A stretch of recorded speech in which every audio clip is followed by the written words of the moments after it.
My husband and I have been together for almost 15 years. In that time, I have never cheated on him, nor has he, as far as I know, cheated on me. We have a good relationship and love each other very much. A few months ago, I got a new coworker named Dave. He's a very nice guy, a few years younger than me, and undeniably attractive. I was attracted to him instantly. In the months since Dave started, he and I have become rather close in a professional sense. We work on projects together, often eat lunch together, and have a good, solid work friendship. We talk a lot about non-personal things like workouts, books, movies, etc., but not much that is personal. He knows I'm gay and married, and I know he's single, but I don't know whether he's straight or gay. Then, about a month ago, Dave invited me to work out with him. I had been telling him that I was trying to gain muscle and lose weight. Dave has been an avid gym goer since he was a teenager and knows much more than I do about good workout habits and routines. So, with my husband fully aware, Dave and I started working out together 2 to 3 times a week. This only made my attraction stronger. Dave and I would leave work, change into workout clothes at the gym, do our routines, and then shower and change together when we were done, like many other male friends working out together. Now that I have seen him naked on numerous occasions, I find myself thinking about him more, and not in a platonic way. Now I was content to just let it go at that. I have no intention of ever cheating on my husband. I have had sexual attractions to other men before, as has my husband. We are both well aware that loving each other does not mean we can't find other guys sexually attractive. Also, even if I did want to cheat on my husband, I don't even know whether or not Dave is A, attracted to men, and if so, B, attracted to me. Then, the other day, I was talking to a longtime friend of mine. I told him the same things I mentioned here. I also told him that I had no intention of telling my husband, since I had not done anything inappropriate with Dave, nor had Dave ever indicated he would be open to that if I had tried. My friend, though, insists I have to tell my husband. He says it's different than past sexual attractions, though, for 2 reasons. 1, Dave and I work closely together almost every day. 2, Dave and I work out together, and because of that, see each other naked in the locker room and gym showers on a regular basis. He says that not telling my husband, given those 2 things, would make me inconsiderate. He says that I'm spending enough time with Dave, including time unclothed, that I have to be upfront and confess to my husband that I am attracted to Dave and have some non-platonic feelings for him. So, Reddit is my friend, right? Edit. Thank you, Reddit. I've read every response, even the ones I didn't reply to. I have not, nor would I ever, cheat on my husband.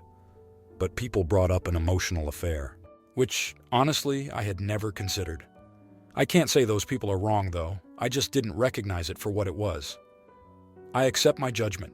I'm inconsiderate, and I accept that.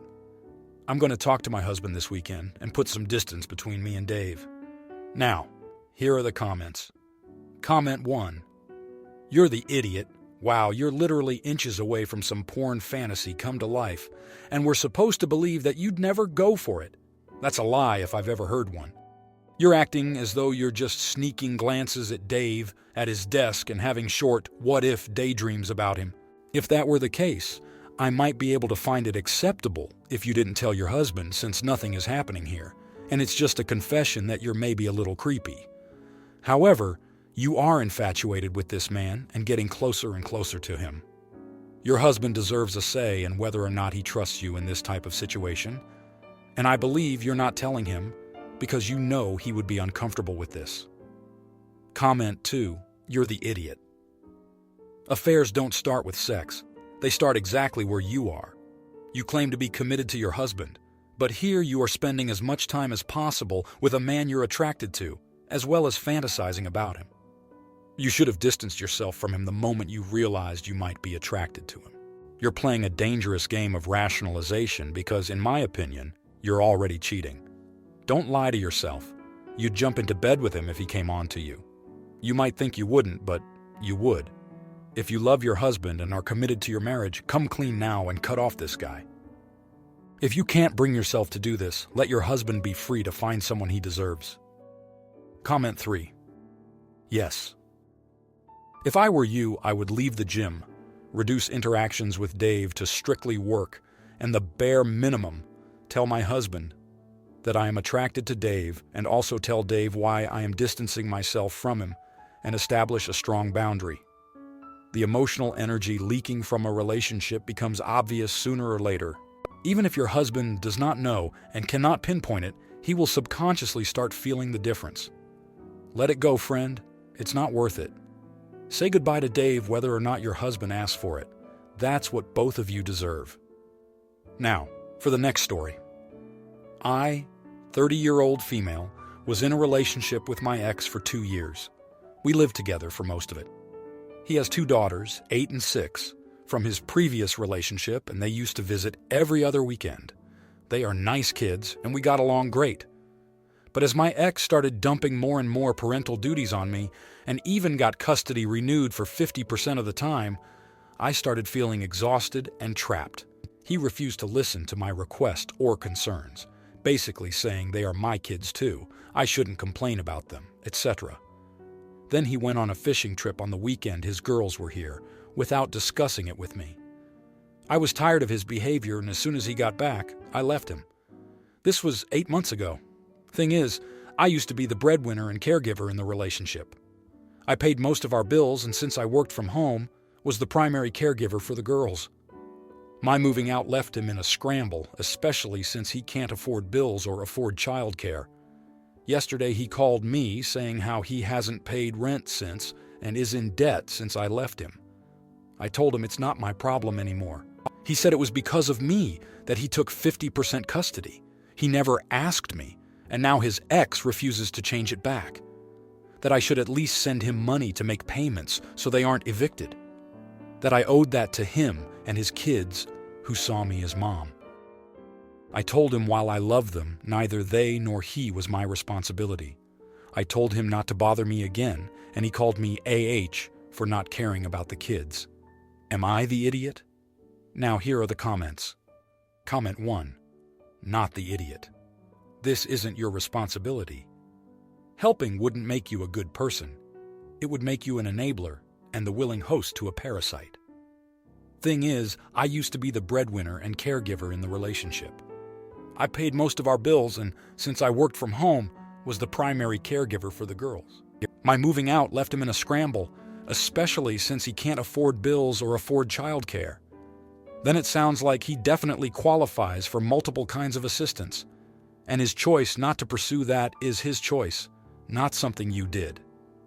I, 30-year-old female, was in a relationship with my ex for 2 years. We lived together for most of it, got custody renewed for 50% of the time. His kids, who saw me as mom, he has 50% custody, and he had less before that. They don't see you as mom. They see their mom as mom. I'm sure you had a good relationship with the daughters, but this is pure emotional manipulation.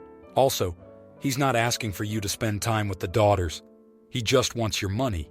Don't get conned like this. Comment 2. Not the idiot. Basically saying they are my kids too. No, they aren't. At all. He said it was because of me that he took 50% custody. He never asked me, and now his ex refuses to change it back. LOL, look at that. His childcare stopped being accessible, so he doesn't want to have to parent as much. He can't afford bills or afford childcare. That's a him problem, not a you problem. That I owed that to him and his kids who saw me as mom. They have a mom. This is manipulative AF. You did nothing wrong. Yes, if your relationship had progressed, it would have been a different story. He showed you who he was, and you opted out. And his recent comments cement you made the smart choice. Comment 3. Wow, that guy took the concept of baby trapping to a whole new level. Disgusting. OP, don't feel bad, and if you can, block the guy. You might also want to talk to the children's mom, because what your ex is doing is not okay. Making you out to be a mom to the kids, having you do the whole child care, and putting the financial burden solely on you. I fear what kind of BS he might have told her, not the idiot.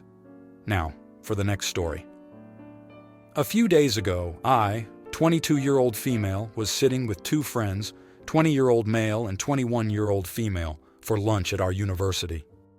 The topic came up about how one of my previous managers had been creepy and would touch some of us women at work. I mentioned how the manager had sent me into a panic attack one day after coming up from behind me, slinking around, grabbing my microphone that is attached to my shirt between my breasts, and then proceeded to talk directly into my chest from about an inch away. My male friend, who I will refer to as M, immediately asked why I had my microphone there in the first place. That's where they attach for all employees. He was implying that doing things like that is okay at work, since he was the manager, and that I had no right to be upset and should have expected it. I was shocked that he had the nerve to say that and explained that in no instance is it okay for a manager to touch a worker, especially without permission. My female friend, A, agreed that it wasn't okay. M kept going and aimed his comments at me for being upset in the first place. I admit I got heated and said that if he keeps defending men who touch women and saying sexist things, no woman will want to be with him. Eventually, the conversation changed. That leads to today.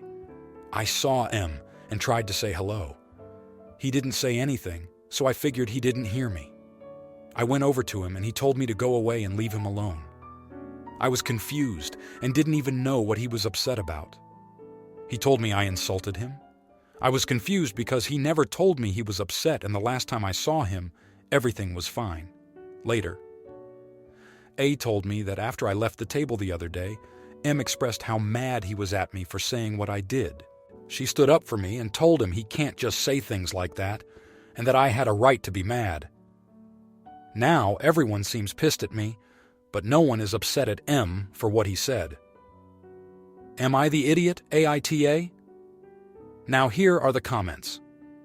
Comment 1.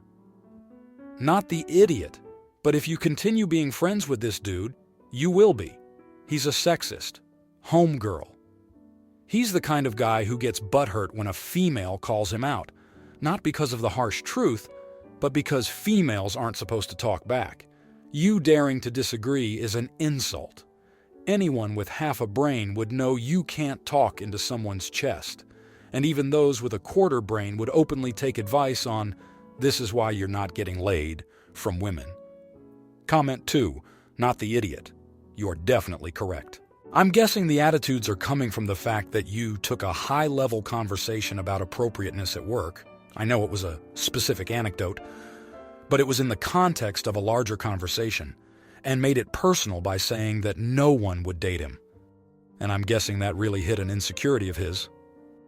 Comment 3. Not the idiot. What your manager did was sexual harassment. I would consider losing M no loss at all. Hopefully, if he tries that stuff at work, he will get fired and/or face a lawsuit against him and the company. Those types of employees are the reason why many employers make employees read and sign no sexual harassment policies and undergo formal training. Good for you. Now, for the next story. I'm going to a charity gala and bought tickets for me and my wife. She wants to buy a dress for the gala, and I said, okay.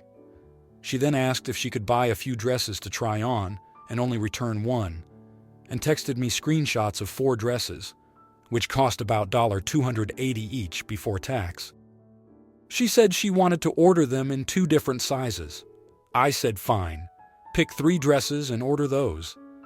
That seemed like a lot of dollar to float on my card and a weird way to shop, but whatever.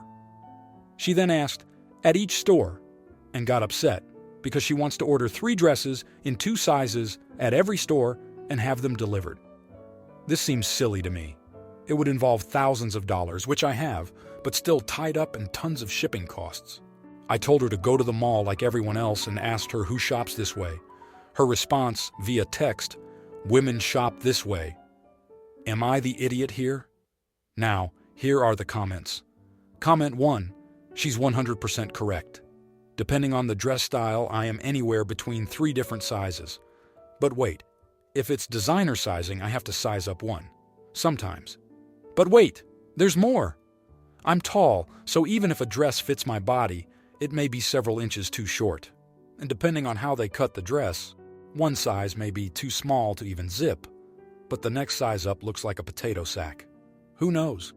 Oh, and to add yet more insult to injury, you have no clue what the dress is going to do on your body until you try it on.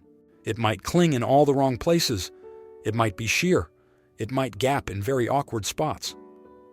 What looks fabulous on a model specifically picked to show the good points of the dress may look catastrophic on someone else. So when I order clothes, I get multiple sizes in various styles, cross my fingers, send up prayers to various deities, do a good luck dance, and hope that I get one decent-looking piece of clothing. I track that shipment, and I'm ready to try on everything the day it arrives, so I can make sure I get everything back in the box and sent back the next day. My husband, though? Oh, he can order his usual size and be just fine 90% of the time. Once in a while, a shirt is slimmer cut or looser cut than he anticipated, and he has to exchange it. No, he doesn't order from the same places or same brands. He just sees a shirt, orders his size, and he's good to go. Comment 2. No one is the idiot here.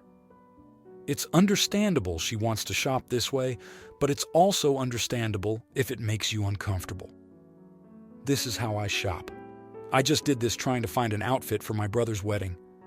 I don't think she should order so many at once. I personally would start with the top 2 in 2 sizes and go from there. But that is just my personal opinion because it freaks me out to have so much money tied up. This is how a lot of women shop, especially post-pandemic. Some online stores cater to this. Some even send out multiple dresses for a flat fee and give you a return shipping label to send back the ones you don't like. And then the flat fee you paid is applied to the cost of the dress you decide to keep. Comment 3. No one is the idiot here. Women do indeed shop this way. The only thing that bugs me is the environmental impact, but I don't see a way around it. You need to see which one fits better. Go to the mall? You have a mall still after COVID? With actual dresses appropriate for a gala? Not just an H&M and a Gap? Congrats, I guess. Most malls are struggling and wouldn't have more than one store that might work. If you like this video, you'll probably like these too. Also, while you're here, please consider subscribing. It's your support that keeps this channel alive and allows me to make better and longer videos. Have a great day.